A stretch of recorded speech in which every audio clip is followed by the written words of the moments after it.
নাস্তার জন্য কোনো কিছু বানাতে চাইলে এরকম একটা বন তৈরি করুন, যেটা খেয়ে ছোট থেকে বড় সবাই প্রশংসা করবে।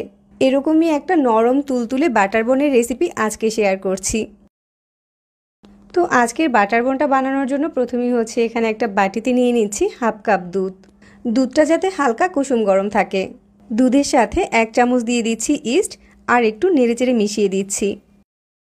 তারপর এখানে 2 টেবিল চামচ দিয়ে দিচ্ছি চিনি, স্বাদ মতো কিছুটা লবণ দিয়ে দিচ্ছি আর এর সাথে একটা ডিম ভেঙে দিয়ে দিচ্ছি। 2 টেবিল চামচের মতো তেল দিয়ে দিচ্ছি। এখন এখানে 1.5 কাপ ময়দা দিয়ে দিচ্ছি। এবার সব কিছু একসাথে নেড়েচেড়ে খুব ভালো করে মাখিয়ে নিব। সব কিছু একসাথে মিশিয়ে নেওয়ার পর ডোটাকে হাত দিয়ে মাখিয়ে খুব ভালো করে সফট করে নিব। ময়দার এই ডোটা যতটা বেশি সফট হবে বাটার বনটাও অতটাই সফট হবে।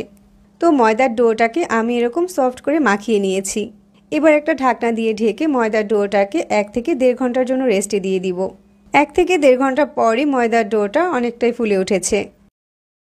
এখন ময়দার ডোটাকে বাটি থেকে তুলে নিচ্ছি আর আজকে যে কয়টা বাটার বন বানাবো ওরকম করে ভাগ করে নিচ্ছি। বাটার বনটা চাইলে বড় করেও বানাতে পারেন, আবার চাইলে ছোট করেও বানাতে পারেন। ওরকম করে ভাগ করে নেবেন। এখান থেকে পরিমাণ মতো ময়দার ডো নিয়ে হাত দিয়ে ঘুরিয়ে ঘুরিয়ে এরকম লম্বা করে নিচ্ছি। একটা দড়ির মতো করে লম্বা করে নিয়েছি আর এটাকে এরকম একটু চিকন করে লম্বা করে নিতে হবে, তাহলে বাটার বনগুলো দেখতে অনেকটা সুন্দর লাগবে। এবার হচ্ছে আমরা বাটার বনের শেপটা দিয়ে নিব। তো এটাকে লম্বা করে নেওয়ার পর প্রথমে এটাকে আমি সমান করে রাখছি। অর্ধেকটা পরিমাণ রেখে বাকি অর্ধেকটা দিয়ে এভাবে করে পেঁচিয়ে নিচ্ছি। অনেকটা রশির মতো করে পেঁচিয়ে নিতে হবে আর দুটোর মাথাকে একসাথে লাগিয়ে দিতে হবে। আর বাকি যে অর্ধেকটা রয়েছে ওইটা দিয়ে উল্টো করে এভাবে প্যাঁচ দিয়ে দিতে হবে। তাহলেই কিন্তু বাটার বন তৈরি হয়ে যাবে। আর বাটার বনটা যদি এরকম একটু লম্বা সাইজের হয় তাহলেই কিন্তু দেখতে বেশি সুন্দর লাগে। বাটার বনের জন্য ময়দার ডোটাকে চিকন করে একটু লম্বা করে নেবেন, কারণ বেক করার পর বাটার বনটা অনেকটাই ফুলে ওঠে। বাটার বনটা তৈরি করার পর এটা দেখতে কিন্তু অনেক কিউট লাগছে। আর এভাবে করেই আজকে সবগুলো বাটার বন আমি বানিয়ে নিয়েছি। সহজেই এরকমভাবে বাটার বন বানিয়ে নেওয়া যায়। আর আজকে সবগুলো বাটার বন ঠিক একইভাবে বানিয়ে নিয়েছি। বনগুলোকে এবার একটা প্লেটে নিয়ে নিচ্ছি আর প্লেটটাতে আগেই কিছুটা তেল ব্রাশ করে নিয়েছিলাম। প্লেটে নেওয়ার পর বনগুলোকে একটু রেস্টে দিয়ে দিবেন, তাহলেই দেখা যাবে এগুলো ডাবল হয়ে যাবে। বনের উপরটাতে যাতে সুন্দর একটা কালার আসে এই জন্য উপর দিয়ে একটু ডিমের কুসুম ব্রাশ করে দিচ্ছি। আর এগুলো কিন্তু এখন অনেকটাই ফুলে উঠেছে। বনগুলো বেক করার জন্য চুলায় আগেই একটা পাত্র বসিয়ে আমি 10 মিনিটের মতো প্রিহিট করে নিয়েছিলাম। এর ভিতরে একটা স্ট্যান্ড বসিয়ে প্লেটটাকে দিয়ে দিচ্ছি।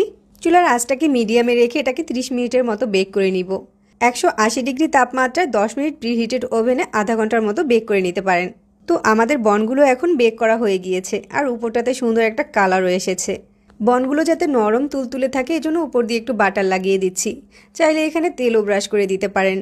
বনগুলো ঠান্ডা হয়ে যাওয়ার পর প্লেট থেকে তুলে নিয়েছি। চাইলে এখন এই বনগুলো এভাবেও খেতে পারেন, আবার বাটার ক্রিম লাগিয়েও খেতে পারেন। আমি আজকে এই বনগুলো বাটার ক্রিম লাগিয়ে পরিবেশন করব। এর জন্য হচ্ছে একটা বাটিতে 100 গ্রামের মতো বাটার নিয়ে নিচ্ছি। 1/4 কাপ পাউডার সুগার দিয়ে দিচ্ছি। এর সাথে 2 টেবিল চামচ লিকুইড মিল্ক দিয়ে দিচ্ছি আর 1 টেবিল চামচ পাউডার মিল্ক দিয়ে দিচ্ছি। এবার একটা বিটার দিয়ে বিট করে নিচ্ছি। চাইলে কিন্তু একটা হ্যান্ড উইক্স দিয়েও খুব ভালো করে মিশিয়ে নিতে পারেন। কিছুক্ষণ বাটারটা বিট করার পরে এরকম ক্রিম হয়ে গিয়েছে। তো আমাদের বাটার বনের জন্য বাটার ক্রিমটাও রেডি। বনটা অনেক সফট আর তুলতুলে হয়েছে আর এটা দেখেই বোঝা যাচ্ছে। তো বনটাকে হচ্ছে এভাবে মাঝ বরাবর কেটে নিচ্ছি আর বাটার ক্রিমটা লাগিয়ে দিচ্ছি। বাটার ক্রিমটা লাগানোর পর আমাদের একটা বাটার বন তৈরি করা হয়ে গেল। আর আমরা বেকারিতে যে বাটার বনগুলো খেয়ে থাকি ওগুলো এরকম বাটার ক্রিমই লাগানো থাকে। তো সহজেই কিন্তু এরকম একটা নাস্তা এখন বাসায় তৈরি করতে পারবেন।